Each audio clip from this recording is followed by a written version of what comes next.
Next up, Marissa Malecki, Tower Lane. Papa Bear, the crew chief. You see him down there dialing in the carburetor. Tower Lane 791, Justin Gibson, 07 Creative chassis that is for sale. Lots of spares and everything ready to go for only $9,500, so not a bad deal if you want to get your kids into junior drags. This will be a good way to do it. Delta, British Columbia is where Mr. Gibson calls home. 802 the dial-in for Justin in the far lane.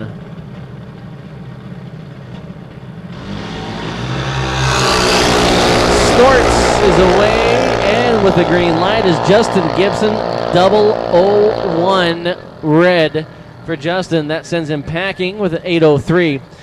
Snorts 793 on the 791 dial-in. As we continue on, as the juniors don't seem to end, they just keep coming from back there. How many do we got? Must be close to 100.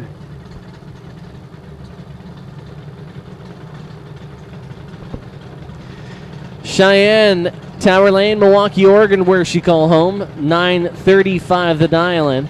Austin Calhoun, far lane, 8 flat the dial-in for Austin.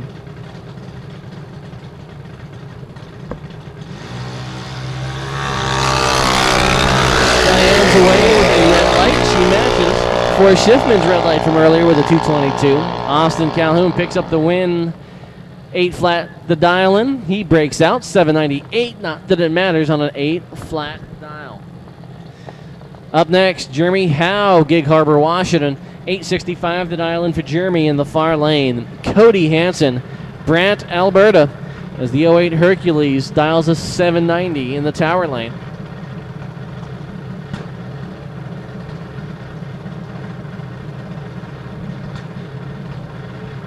Eagles, so I got to vote for the Eagles. Cody Hansen's away. Jeremy Howe's away. Howe with the distance to trying to hold off. He breaks out. Howe 63 on the 65. Tower Lane couldn't get around the whole shot, but fortunately she didn't have to. Next up, Travis Clark, Tower Lane. Travis, Rosedale, British Columbia, 794 the dial-in. Kiefer Ekman, 8 flat dial-in at Turner, Oregon in the far lane in the Wicked. Beautiful junior dragster taking on the Just for Fun race team. A true green light. See two little greens coming down on the tree. Far lane going to try and hold off. Double breakout. Far lane's going to pick up the win. Tower Lane, big breakout by 7 as Kiefer coming back for the next round.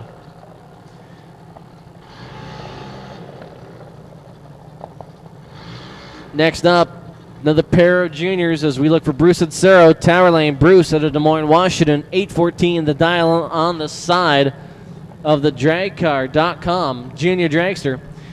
Far lane, this is Ashley Lindsay out of Puyallup, Washington, one of the many Lindsay cars you're going to see out here. The ladies running all those beautiful silver inflamed drag cars.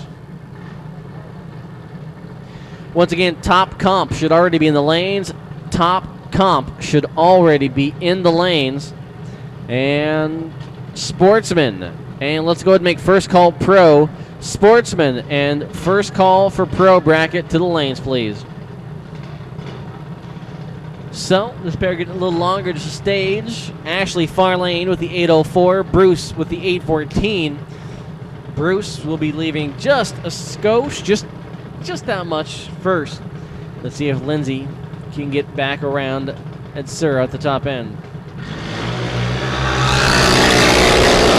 Well, you saw that skosh become even a bigger skosh as Bruce leaves early. 19 red light, double breakout. Ashley Lindsay, 802 with a 9, 804 the dial-in. Next up, all the way up from Eugene, Oregon, they make the trip up here every Wednesday night. 2.5 hour drive back, 2.5 hour drive up, 5 hours of drive time for normally only about 4 hours of race time. They do it every week. The Robinettes in the Tower Lane, 796 the dial-in. As Tanner Ellingson far lane, 791 for our second of the Ellingsons here in round number 1.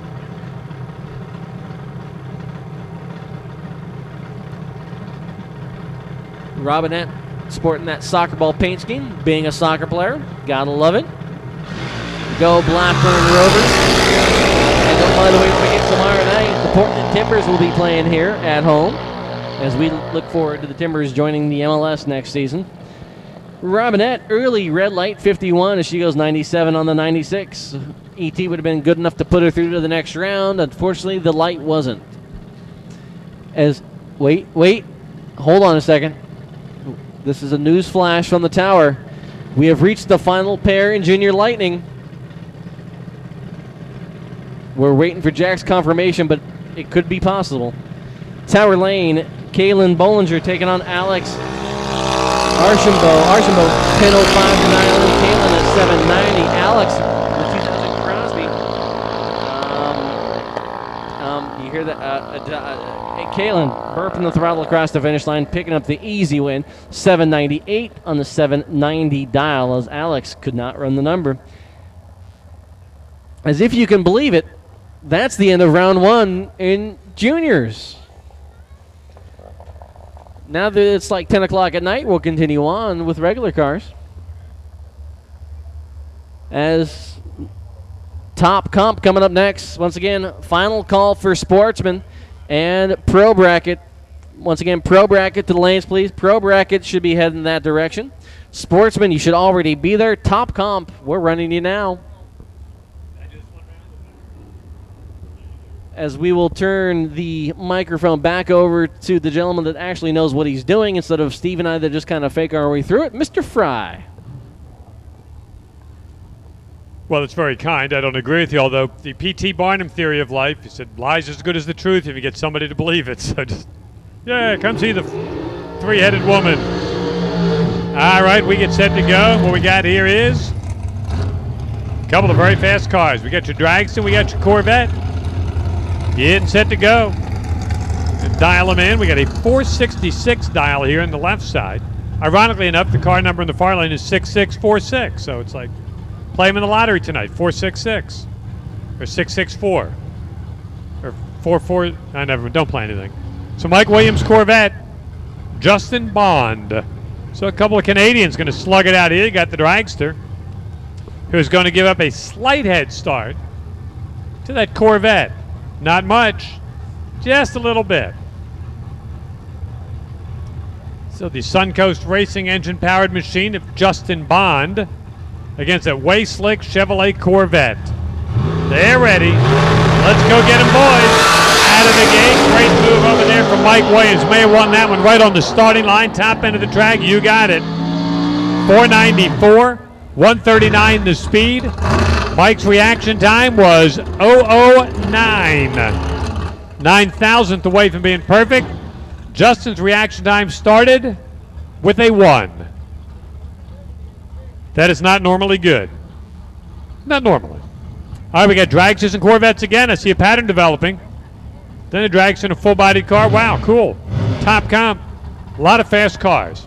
You got Rod Andreas, the Oregon runner, and John Chitwood over there at the Remax team machine. The Chitwood family. 474 the dial. Going to give up a slight head start. One light to the Chevrolet Corvette. Corvette just looks like it ought to run about 150, doesn't it, in the 8th mile? This is a nasty-looking Chevrolet. One green, one red. Green for Rod, red for John. Good for Rod, bad for John. 5:13.9. Boy, Rod was .01 on the tree. That's like really good. Missed his dial by 1,000. But it was academic because the red light started over there from Mr. Chitwood. And he is gone. Now, Marcia Miller. Marcia. Getting set to go over here on the left side of the racetrack. We got Flames. We got Sparkles. We got Marcia. Dialing in at 5:10. Lee Goranson from that beautiful downtown Gresham. Not far from Clackamas. I don't know if it is. I just may not get to say Clackamas again the rest of the day. But the Oldsmobile, Cutlass, getting set to go. How about this? The full-bodied car is going to give up the head start. Doesn't happen normally. See what Marcia can do. The Bob Miller race car stable. Ready, set, go. Marcia out of the starting gate with the dragster. Here comes the Oldsmobile trying to run her down. Nope. 5:13 for Marcia. 45 for Lee. Reaction time began with a 1. You see a pattern developing? Am I not telling you? Reaction time starts with a 1. Not good. Normally. Not always, but normally. Jim Morris, Olympia, Washington. Hey, the Morris gang put up a triple O earlier in the day. Brian Anderson from Oregon, Damascus. It was not this Mr. Morris who put up the perfect light, but that's a pretty good racing family. So the runner out of Olympia, 463 dial. Going to give up a quarter of a second there to Brian Anderson. I'm rounding off. There you go. Ooh, and a big red light from Jim Mars. By now, you know what that means. He is out of here. 486 for Brian on the 486 dial. That's tough to take. Anderson gets the win. And here comes the drags with the fenders on it. Really, take a look at those back tires and those, well, fenders. Built by Tom Yancey, to the best of my knowledge, the only guy building those cars with the fenders on them. Look at Eddie Wells over there in the right lane. He's from Eugene against North Bend. It's all Oregon. It's all the time. So Mark Colton, 451 dial. 483 with that multicolored machine of Eddie Wells. So Eddie's going to get a very slight advantage out of the gate, but boy, in the 8th mile, even a slight advantage can look like a monster head start. So the two of them move in carefully and stage up, put the top yellow light on, second yellow, ready, get set, go, go. Oh man, something wrong with Mark's car. He was way late. 40, and look at that. Eddie runs right on the dial over there. Mark Colton's reaction time started with a 1. I'm not talking about a 0.1. It started with a 1. You watch him on the starting line that far apart when the head start was only 0.2 of a second, you know, somebody left way early or somebody didn't.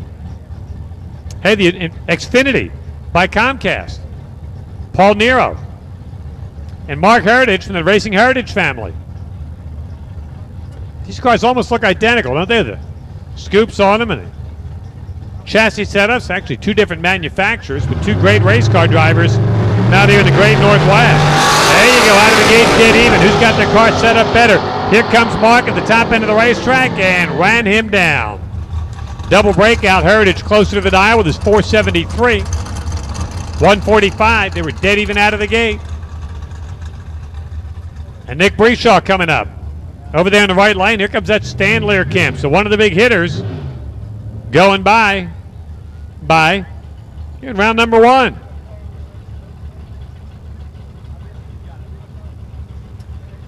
So again, about a 0.2 of a second head start, almost 3 over there for Nick. So Stan Learkamp, a beautiful pair of race cars, aren't they? Almost the same color, paint schemes, big block, rear engine, Chevrolet power dragster. There's your head start. Oh my. Learkamp was 0-1-0 in the tree and left last. Top end of the racetrack, check it out.